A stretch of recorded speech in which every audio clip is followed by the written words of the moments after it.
Hi, I'm Kamaria Davis, and I picked my 10 songs based off of just my personal preference of our songs that we have today.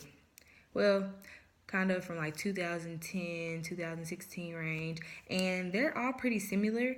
I realized after I made my list that I like a lot of more slow songs than I thought I did. I thought that I was more of the upbeat type. Maybe it's just my current mood right now, but a lot of the songs that I pick are slow songs, so you will see that. The first song that I would like to talk about is called Chandelier by Sia. I don't know if you've ever heard of her. She's pretty weird. She does not like to show her face. So even when she does interviews or on her videos, the music videos that she does have, she normally stands in a corner, she turns around, or she puts like something over her head. I don't know why, but that's what she does. The main reason I love this song is the music video. So the dancer, her name is Madison. She's from the Dance Moms. I don't know if you've ever heard of that show, but she's one of the best dancers on the show. She's like 14 years old. She did great. The name of this type of dancing, I find out, is called interpressive modern dance. And to me, it was a very unique type of dance. It wasn't just ballet or just hip hop. She kind of just expressed her emotion in a unique way related to the lyrics, if that makes any sense. I also love the lyrics, which reflect the thoughts inside of a mind that is of a girl that's supposed to be an alcoholic. So the dance moves without the lyrics kind of make you wonder, what is this song talking about? But once you hear the lyrics, it ties in perfectly. And I see exactly how those dance moves go with the girl who is going crazy and she's an alcoholic. She also talks about how peer pressure, lust, and like the need for love influences her to not stop being an alcoholic. She'll say at one point she needs to stop, she needs to get away, but she just can't. So I feel like a lot of teenagers and college students can relate to that because there's a lot of alcohol and there's a lot of influence and peer pressure. So that's another reason that I really like this song. My next song is called "Take a Shot for Me" by Drake. Drake is my all-time favorite artist. If I would have wanted to be a little bit more boring, I would have did all 10 songs by Drake, but I figured I would add a little bit more excitement. So this song has been one of my favorites since it was released in 2011. I really enjoy listening to this song because I feel like it's not common for a rapper slash singer, because he's great at both, like Drake, to express his feelings about past relationships in the way that he did. He kind of gives off a romantic yet sensitive vibe, which reflects the pain he felt during the emotional relationship, which I feel like a lot of guys go through, but they don't like to actually voice it, especially not publicly. So I like that he did that in this song.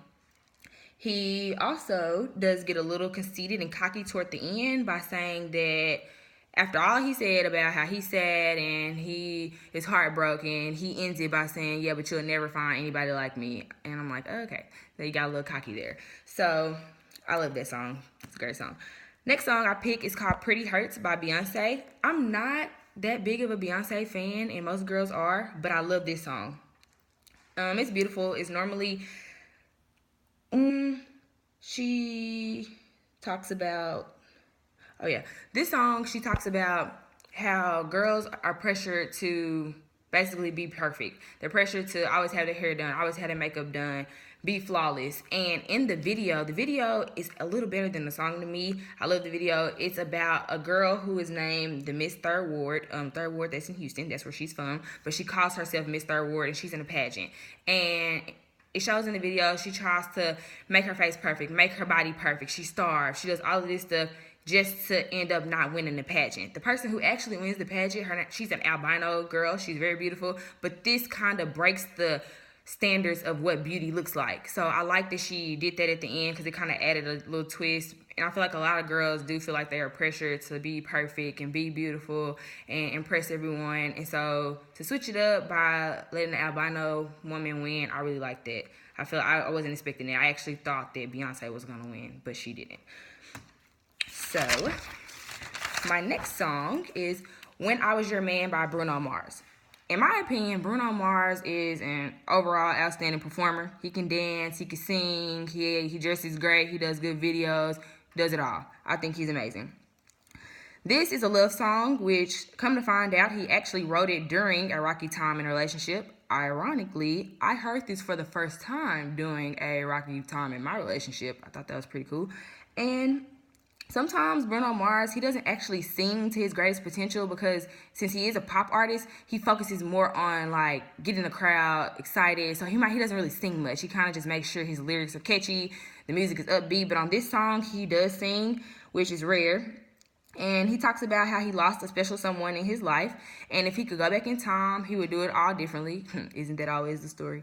But he said if he could go back in time, he would get her flowers and take her dancing and do all the things that she liked to do. And that was the main chorus. So he did that he says that probably like 3 times.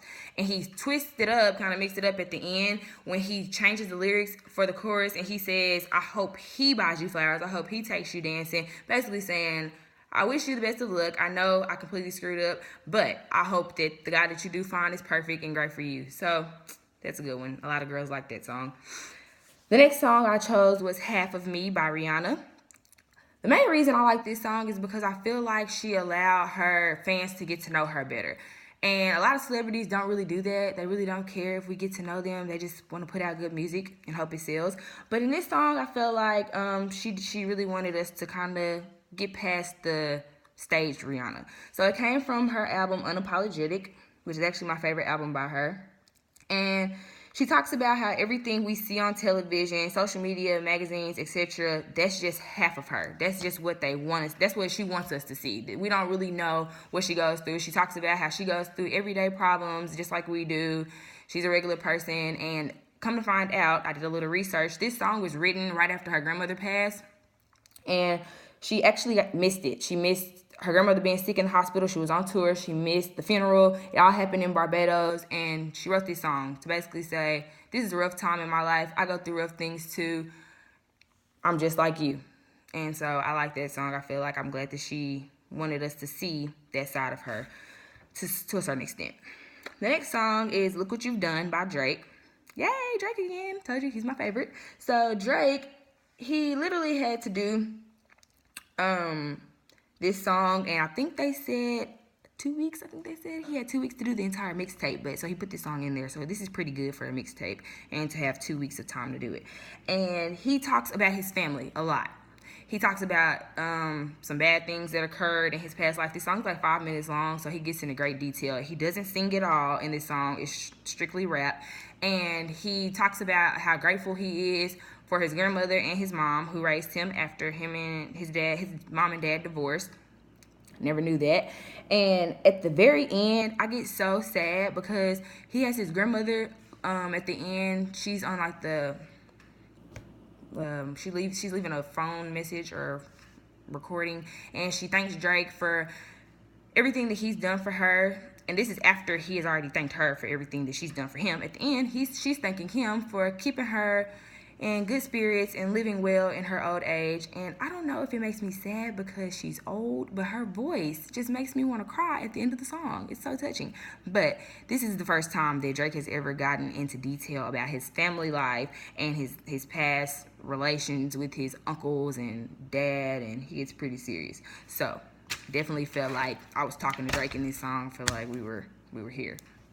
My next song is by Ed Sheeran. It's called Thinking Out Loud. I'm pretty sure you've heard of this one. It was a hit. It has like 1 billion views and likes on YouTube. My original reason for falling in love with this song was actually not due to the song itself and the lyrics. I really liked the video. I've never seen Ed Sheeran do ballroom dancing. And so he did ballroom dancing in the video. And he had an amazing guitar solo at the end, which I figured you would really like because I know that's something that you are into. The video was phenomenal. I had no choice but to love the song after watching the video. And it's actually talking about his girlfriend at the time. They are no longer together, but he talks about how in love he is with her, how her love will never grow old. She's evergreen. Aw, so cute. And I feel like this song is played at a lot of weddings. And it's probably not. However, this is my idea of the perfect wedding song. So I feel like somebody must agree with me. Next is called Hold Me by Janine and the Mixtape. She is definitely not a mainstream artist. She's pretty underground.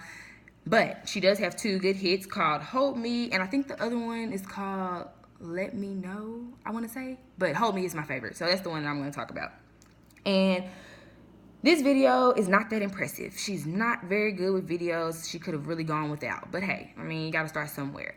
it was just pretty average. It was boring. I didn't like it. But the lyrics are great. She talks about how she kind of doubts if the guy that she is with will be there for her, like during hard times, when she's lonely, when she's sad. So the whole song talks about, if I'm cold, will you cover me? If I'm lonely, will you be there? If I cry, will you pick my tears up off the ground? And I feel like every girl kind of goes through this little phase where they think, if this happened, would you be there? So I feel like a lot of girls can relate. I definitely can. And then when I'm sad, I listen to these kind of songs, even though they make me sadder. That's something that girls do.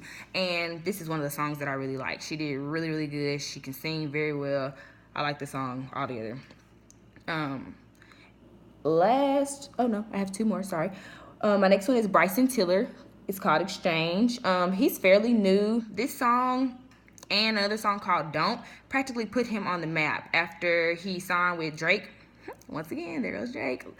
On this song, he tries to convince his ex-girlfriend to give him another chance. He tells them that if we try this again, I'm a whole new person. And the reason it's called Exchange is because he's saying, can you give me all of you in exchange for me? Let's try this again. So I'm going to do right.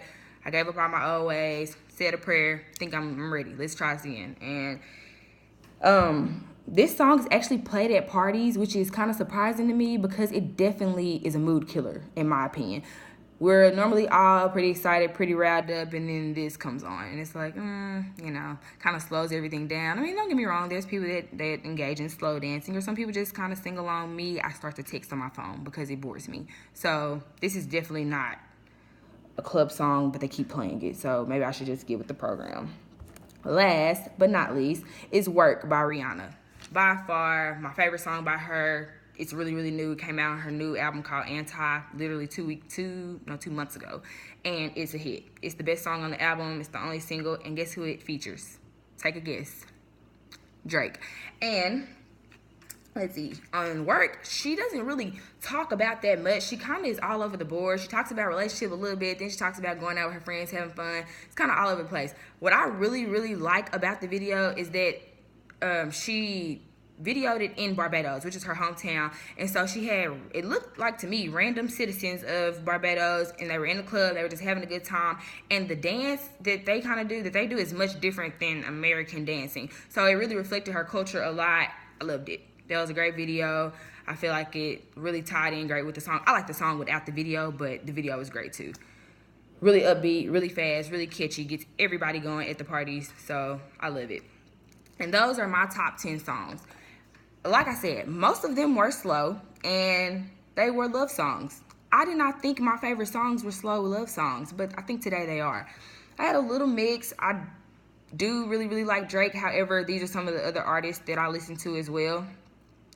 I have a pretty wide variety. I know some people really like rap or really like hip-hop, or I don't really mind. I don't have a preference. I like pop. I like hip-hop. I'm all across the board.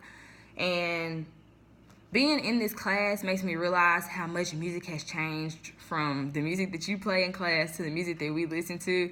It's such a major change from the beats, the dances, the music quality, the videos. It's just so different, which is nothing wrong with that, but I wonder how it's going to be 50 years from now. I'm going to look back and say, wow, that's so different.